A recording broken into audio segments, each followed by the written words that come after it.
حضور علیہ السلام کے سسر، حضور علیہ السلام کا خاندان، حضور علیہ السلام کے خاندان کے بڑے اور چھوٹے، حضور علیہ السلام کا آدم علیہ السلام تک مبارک نسب، حضور اکرم صلی اللہ علیہ وسلم کا حسب، حضور اکرم صلی اللہ علیہ وسلم کے معجزات، حضور علیہ السلام کا معراج، حضور اکرم صلی اللہ علیہ وسلم کی آسمانوں کا سفر، حضور اکرم صلی اللہ علیہ وسلم کی احادیث مبارکہ، حضور علیہ السلام کا لایا ہوا دین اسلام، حضور علیہ السلام کی شریعت، حضور علیہ السلام کی شان نبوت، حضور علیہ السلام کی شان رسالت، حضور علیہ السلام کا مقام ختم نبوت، حضور علیہ السلام کا مقام محمود، حضور اکرم صلی اللہ علیہ وسلم کی شان رحمت، حضور اکرم صلی اللہ علیہ وسلم کا علم، حضور کا حلم، حضور کا صبر، حضور کی قناعت، میرے پیغمبر کا توکل۔ میرے دوستو سب اعلیٰ ہے، ہمارا ایمان ہے، ہمارا پیغمبر اعلیٰ، ہمارے پیغمبر کی سیرت کا پیغام بھی اعلیٰ۔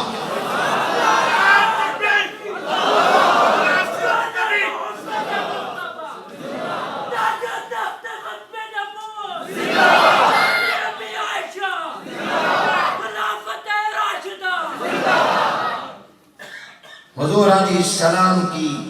سیرت کا پیغام، آپ کی زندگی کا پیغام، آپ کی حیات طیبہ کا میسج، وہ دنیا کے تمام پیغاموں سے اعلیٰ ہے۔ میں اس عنوان کے انتخاب پر بھی منتظمین کو مبارکباد پیش کرتا ہوں۔ اس پیغام میں بھی پیغام ہے، اس پیغام سیرت سیمینار میں عنوان کے اندر بھی پیغام ہے، اور وہ پیغام کیا ہے کہ سیرت اپنانے کی چیز ہے، اصل چیز روح اور مقصد ہے۔ جب آپ نے یہ مانا اور زبان سے اقرار اور اعتراف اور اعلان کیا کہ حضور علیہ السلام کی ہر ادا ہر شان سب سے اعلیٰ ہے، تو پھر حضور علیہ السلام کا پیغام بھی سب سے اعلیٰ ہے۔ مختصراً حضور علیہ السلام کی سیرت کا پیغام کیا ہے؟ میرا اس پر بھی ایمان ہے کہ حضور کی سیرت کے پیغام کا مکمل احاطہ کوئی کر ہی نہیں سکتا۔ ہم کون ہیں جو حضور کی سیرت کے پورے پیغام کو سمجھ بھی سکیں؟ ہاں، اپنے مطالعے کی حد تک، اپنے علم کی حد تک،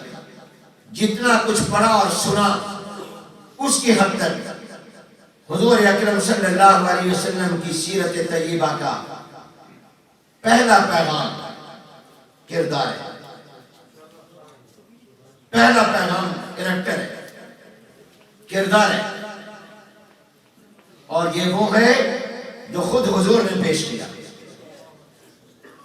صلی اللہ علیہ وآلہ وسلم۔ جب حضور علیہ السلام نے 40 سال عمر کے پورا ہونے پر صفا پہاڑی پر چڑھ کر اللہ کے حکم سے اپنے نبی اور پیغمبر ہونے کا اعلان کیا، تو سب سے پہلے کیا بات فرمائی؟ فرمایا فَقَدْ لَبِثْتُ فِيكُمْ عُمْرًا مِّن قَبْلِي أَفَلَا تَعْقِلُونَ۔ اور مکے کے لوگوں، میں تمہارے اندر 40 سال رہا ہوں، اور میرے 40 سال میں تم نے میری صبح بھی دیکھی، تم نے میری شام بھی دیکھی، تم نے میرا دن بھی دیکھا، تم نے میری رات بھی دیکھی، تم نے مجھے خلوت میں بھی دیکھا، تم نے میری جلوت کو بھی دیکھا، تم نے میرے گھر کے اندر کی زندگی کی معلومات بھی کی، گھر کے باہر کی زندگی کو بھی تم نے بھی دیکھا، تم نے مجھے بولتے بھی دیکھا، تم نے مجھے خاموش ہوتے بھی دیکھا، تم نے مجھے چلتے ہوئے بھی دیکھا، تم نے مجھے بیٹھے ہوئے بھی دیکھا، تم نے مجھے بات کرتے ہوئے بھی دیکھا، تم نے مجھے ناراضگی میں بھی دیکھا، تم نے مجھے مسکراہٹوں میں بھی دیکھا، تم نے مجھے کاروبار تجارت کرتے ہوئے بھی دیکھا، تم نے مجھے حضر میں بھی دیکھا، تم نے مجھے سفر میں بھی دیکھا، اور تم نے مجھے ہر طرح آزمایا ہے۔ بتاؤ، کیا میرے 40 سال کی اس طویل زندگی میں تمہیں کوئی ایسا خلا نظر آیا ہے جس پر تم انگلی رکھ سکو؟ تو مکے کے سارے جانی دشمن بیک زبان کہتے ہیں ما جربنا علیکا الا صدقا، جب بھی آزمایا محمد عربی آپ کو سچا پایا۔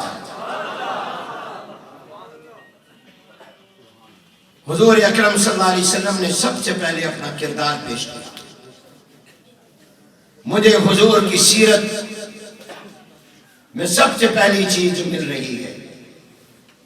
حضور اکرم صلی اللہ علیہ وسلم ماشاءاللہ حضرت اقدس پھر عزیز الرحمن حضرت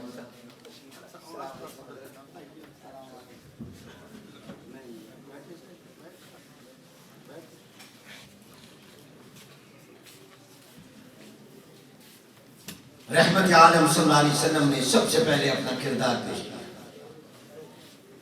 کہ بتاؤ میری زندگی میں کوئی ایسی جگہ ہے جس پر تم انگلی رکھ سکو، جو تمہیں کوئی خلا نظر آئے؟ تو سب نے بیک زبان کہا کہ نہیں۔ جب بھی آزمایا آپ کو سچا اور دیانتدار پایا۔ یہ گواہی اپنے نہیں دے رہے، بیگانے دے رہے، دوست نہیں دشمن دے رہے ہیں۔ یہ گواہی ابو بکر صدیق کی نہیں، ابو جہل اور ابو لہب بھی دے رہے ہیں کہ آپ کی زندگی میں کوئی خلا نظر نہیں آیا۔ غار حرا میں جب پہلی وحی آئی ہے اور رحمت عالم صلی اللہ علیہ وسلم اپنی زوجہ مطہرہ ام المومنین حضرت خدیجہ کبریٰ رضی اللہ تعالیٰ عنہ کے پاس تشریف لے گئے، واقعہ سنایا تو حضرت خدیجہ نے بھی حضور کو تسلی دیتے ہوئے حضور کے کردار کا حوالہ دیا کہ آپ کا تو یہ کردار ہے، آپ تو صلہ رحمی کرتے ہیں، رشتے ناطے توڑنے والوں سے جوڑتے ہیں، آپ تو جو بوجھ نہیں اٹھا سکتے ان کا بوجھ اٹھاتے ہیں، جو کما نہیں سکتے ان کو کما کر کھلاتے ہیں، آپ تو غریبوں کے کام آتے ہیں، آپ تو مہمانوں کی مہمان نوازی کرتے ہیں، آپ تو حق کے کاموں میں ہاتھ بٹاتے ہیں۔ حالانکہ حضرت خدیجہ یہ بھی کہہ سکتی تھی کہ آپ غار حرا میں جا کر اللہ کی عبادت کرتے ہیں، آپ کئی کئی دن غار حرا میں گزارتے ہیں، اپنے مالک و خالق کو یاد کرتے ہیں، کھانے پینے کی معمولی چیزیں ساتھ لے جا کر غار حرا میں رہتے ہیں اور اپنے رب کو یاد کرتے ہیں، مگر حضرت خدیجہ نے میرے پیغمبر کی عبادت کا حوالہ نہیں دیا، میرے پیغمبر کی معاشرت کا حوالہ دیا۔ عبادت تو ان کے اور خدا کے درمیان معاملہ اور یہ مخلوق کے ساتھ آپ کا رشتہ ہے۔ تو سب سے پہلے حضور علیہ السلام کی سیرت کا جو پیغام ہمیں ملتا ہے وہ یہ کہ باکردار ہو، اپنا کردار ہو۔ حضور علیہ السلام نے اپنے اس کردار سے انقلاب پیدا کیا ہے۔ دوسرا پیغام سیرت کا شفقت و محبت ہے۔ میرے نبی نے دشمنوں کے بھی دل جیتے ہیں، پیار سے، محبت سے، ایثار سے، شفقت سے، ہمدردی سے۔ خود اللہ قرآن میں فرماتے ہیں بسم اللہ الرحمن الرحیم فبما رحمت من اللہ لنت لهم ولو كنت فظا غلیظ القلب لانفضوا من حولک۔ میرے محبوب پیغمبر، یہ جو دیوانے آپ کے دائیں بائیں جمع ہیں، ایک اشارے پر جان دے دیتے ہیں، بچے قربان کر دیتے ہیں، خاندان چھوڑ دیتے ہیں، یہ اس لیے آپ کے دیوانے ہوئے کہ آپ ان سے پیار کرتے ہیں، آپ ان کو سینے سے لگاتے ہیں۔ رنگ کا کالا بلال ہو، آپ اس کو بیت اللہ کی چھت پر کھڑا کرتے ہیں۔ آپ تو غلاموں کو بھی آقاؤں سے زیادہ عزت دے دیتے ہیں۔ آپ کی شفقت، آپ کی محبت، آپ کا پیار، آپ کی ہمدردی، آپ کی خیر خواہی اور آپ کا ایثار ہے جس نے آپ کے ارد گرد ان دیوانوں کو اکٹھا کر دیا اور جمع کر دیا۔ اگر آپ میں پیار نہ ہوتا